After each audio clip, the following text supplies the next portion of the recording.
Assalamualaikum warahmatullahi wabarakatuh. My name is Nur Shamimi binti Muhammad Jubri. My matric number is 1230387. Here is my summary of theories on media effects. Theories on media effects have developed over time to reflect our growing understanding of how media affects individuals and society.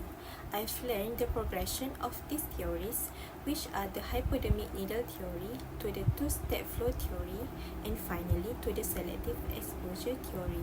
Let's take a look at the overview.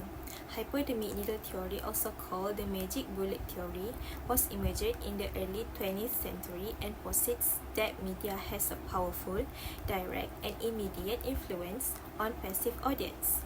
It likens media messages to an injection from a hypodermic needle, implying that audience absorb information without critical analysis or resistance.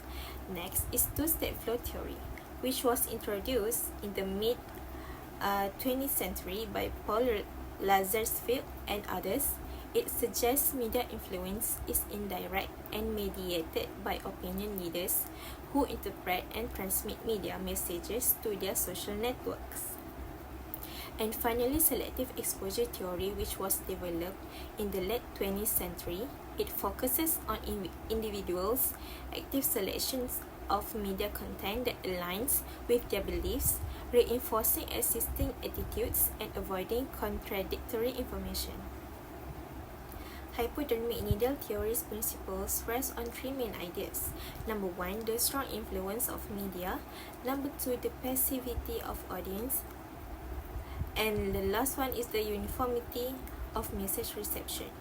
A historical example often cited to support the theory is the 1938 radio broadcast of Orson Welles' The War of the World. This fictional news bulletin caused widespread panic as listeners believed the dramatized alien invasion to be real. Hypodermic needle theory was criticized for oversimplifying media effects and assuming audience are homogeneous and passive. This theory also assumes all audience members react identically, which has been disproven by later studies. It largely discredited today but remains important for historical context. Move to the second theory, two-step flow theory. This theory suggested that information from the media is transmitted in two separated stages. First, individuals known as opinion leaders who closely follow the mass media and its messages receive the information.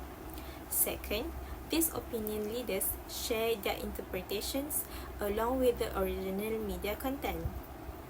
This theory assumes opinion leaders are impartial and always interpret media messages accurately, which is not always true. Besides this, modern communication technologies such as social media have created more complex multi-step flows. Now, we move to the last theory, which is selective exposure theory.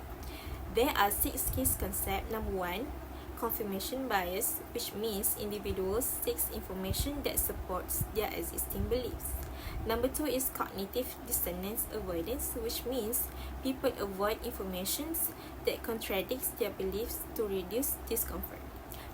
Number 3 is partition media and echo chambers, which means people consume content that aligns with their ideologies, leading to reinforcement of opinions and polarization. Number 4 is filter bubbles, which means algorithms on social media curate content based on users' preferences, exposing them to like-minded views only. Number 5 is selective perceptions. And number 6, selective retention. Individuals interpret and remember information in ways that align with their views. The implication of this theory is media reinforces existing beliefs rather than changing them, and audience actively shape their media consumption, limiting the media's influence.